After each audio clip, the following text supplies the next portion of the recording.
Ingeniera, compañeros, soy Mateo Pinto y voy a presentar la práctica número 14 de movimiento armónico simple. Pertenezco al grupo GR3. Los objetivos generales. Comprender los conceptos de movimiento armónico simple de forma experimental.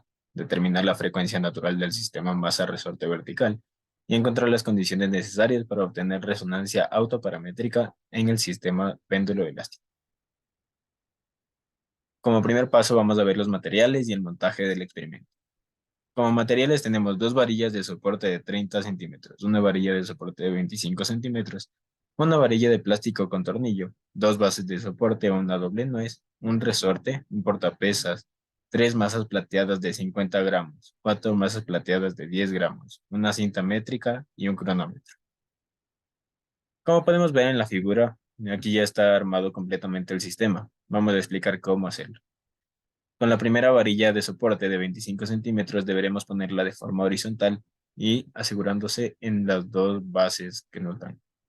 Después, con las dos varillas de soporte de 30 centímetros deberemos unirlas para de esta manera poderlas colocar de manera vertical, asegurándonos en una que ya está puesta. En la parte superior de esta colocaremos una doble nuez, en la cual irá colocada otra varilla de plástico, pero esta vez es con tornillo. En la varilla de plástico con tornillo deberemos asegurar el resorte para que quede completamente vertical. En el resorte podremos poner el portapesas en la parte inferior del resorte y de esta manera podemos colocar las pesas en el mismo. Para poder sacar los datos de la tabla que nos pide, deberemos seguir los siguientes pasos. Primero, debemos colocar, como nos pide en la primera casilla, una masa de 100 gramos en el portapesas. Después, mediremos la longitud inicial, que se mide desde la parte superior del resorte hasta la parte superior del portapesas, cuando el resorte no se encuentra estirado. Paso siguiente, sacaremos la longitud de equilibrio, midiéndola desde la parte superior del resorte hasta la parte inferior no, hasta la parte superior del portapesas cuando se encuentra estirado y sin movimiento. De esta manera podremos lograr la posición de equilibrio y podemos medir la longitud de equilibrio. Después regresaremos del portapesas a su posición inicial y lo soltaremos desde el reposo para de esta manera iniciar la oscilación del sistema.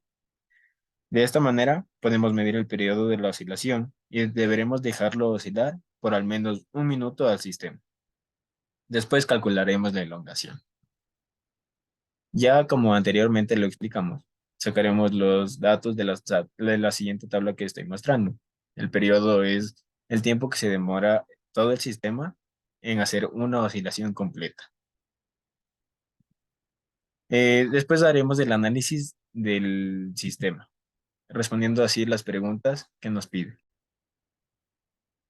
Al momento de colocar más masa en el sistema, para este era más difícil moverse en un eje completamente vertical, ya que al colocar más masa este se empezaba a comportar como un péndulo.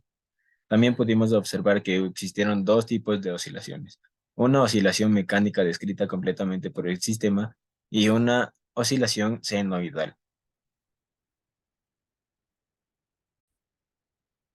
De la misma manera pudimos observar que la resonancia existía y se hacía más notable desde que agregábamos una masa de 150 a 190 gramos. Después nos piden calcular la frecuencia natural del sistema con esta fórmula que nosotros adquirimos. 1/2pi por la raíz de la constante sobre la masa, para cada masa que, que describimos. Entonces nos salen estos valores. Como podemos ver, mientras mayor masa hay en el sistema, menor será su frecuencia natural. Con esto podemos pasar a las conclusiones.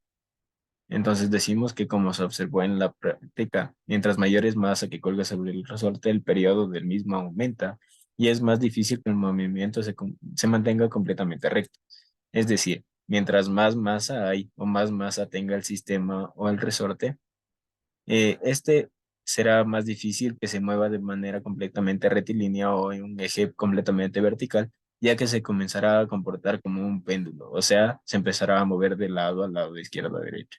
Así, haciendo un sistema con una oscilación diferente a senoidal, o sea, descrita explícitamente por el sistema que se está dando. La segunda conclusión, podemos decir que en el sistema pudimos apreciar dos tipos de oscilaciones. Una mecánica fue descrita por el sistema y otra oscilación senoidal, lo que acabo de explicar en este momento. Y por último, podemos decir que mientras mayor peso tiene el sistema, habrá mayor frecuencia natural en el mismo. También podemos decir que el periodo aumenta porque mientras más peso hay, más abajo se irá el sistema, por así decirlo, y más arriba. Bueno, más abajo llegará, pero más arriba a la longitud inicial. Entonces se demorará más en hacer una oscilación completa. Muchas gracias.